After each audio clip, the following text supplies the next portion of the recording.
샬롬. 지난밤 평안하셨습니까? 오늘은 6월 12일 수요일입니다. 이 시간 주시는 하나님의 말씀은 베드로 후서 1장 12절부터 21절까지의 말씀입니다. 본문 13절과 14절에 나오는 장막이라고 하는 표현은 인간의 육신을 가리킵니다.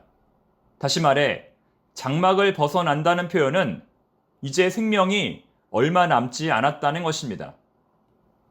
이는 우리 주 예수 그리스도께서 내게 지시하신 것 같이 나도 나의 장막을 벗어날 것이 임박한 줄을 알미라. 본문 14절 말씀입니다. 즉, 오늘의 본문은 베드로 사도가 성도들에게 마지막으로 전하는 유언이라고 할 수 있는 것입니다. 그는 어떠한 내용으로 마지막 유언을 전할까요? 여러분들은 마지막 순간에 어떠한 유언을 자녀들에게 남기시겠습니까? 첫째, 베드로는 성경의 말씀은 이미 아는 것이라 할지라도 항상 복습을 해야 한다고 말합니다. 12절 말씀입니다. 그러므로 너희가 이것을 알고 이미 있는 진리에 서 있으나 내가 항상 너희에게 생각나게 하려 하노라. 돌다리도 두드려 보고 건너야 하듯이 베드로는 이미 알고 있는 하나님의 말씀이라 할지라도 항상 복습을 해야 한다고 권면합니다. 왜냐하면 똑같은 말씀이라 할지라도 그 말씀을 읽는 상황에 따라 그 의미가 달라지기 때문입니다. 똑같은 말씀이라 할지라도 사모하는 만큼 더 크게 역사합니다. 이것이 바로 우리가 아무리 바쁠지라도 1년에 한 번 이상 성경 통독을 해야 하는 이유입니다. 교회에서 개설하는 모든 성경 공부에 쉬지 않고 참여해야 하는 이유입니다. 이처럼 베드로의 첫 번째 유언은 성경의 말씀은 항상 복습해야 한다는 것입니다. 두 번째, 베드로의 두 번째 유언은 성경을 읽을 때에 지나친 상상력을 가지고 읽어서는 안 된다는 것입니다. 16절 말씀입니다. 우리 주 예수 그리스도의 능력과 강림하심을 너희에게 알게 한 것이 교묘히 만든 이야기를 따른 것이 아니오. 우리는 그의 크신 위엄을 친히 본 자라. 거짓 교사들이 교회 안으로 들어와서 퍼뜨린 소문은 모든 성경의 내용이 신화라는 주장이었습니다. 그들은 성경의 말씀이 하나님의 말씀이 아니라 인간의 상상력으로 만들어진 거짓 이야기라고 주장했던 것입니다.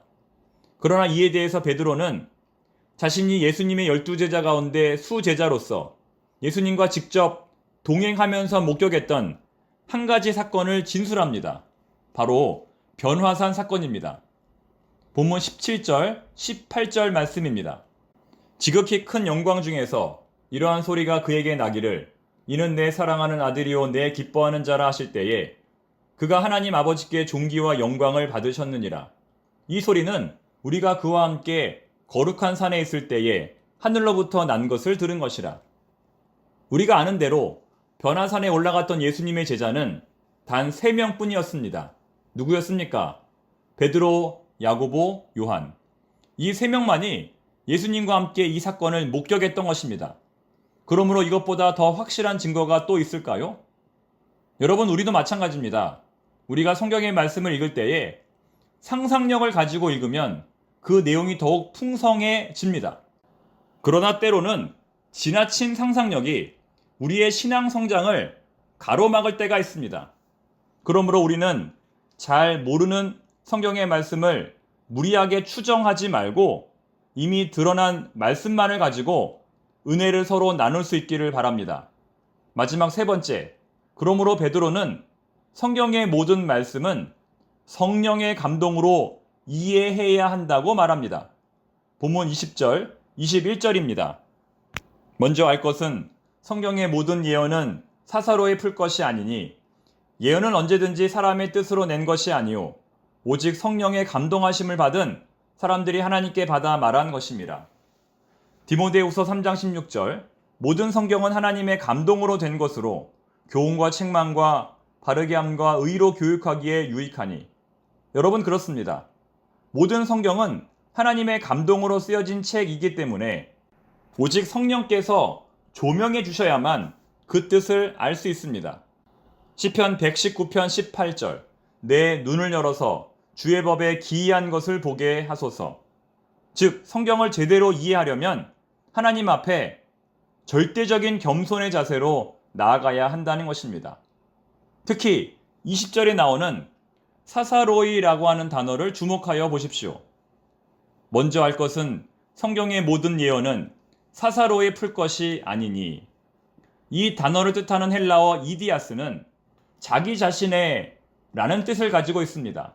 다시 말해 하나님의 말씀을 자기 자신의 생각에 따라 해석하는 것은 너무나 위험하다는 것입니다. 신약 성경은 구약 성경과 뗄래야 뗄 수 없는 관계입니다.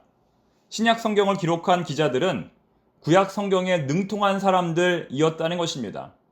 그러므로 우리는 1차적으로 구약 성경의 빛 아래 신약 성경을 이해해야 합니다.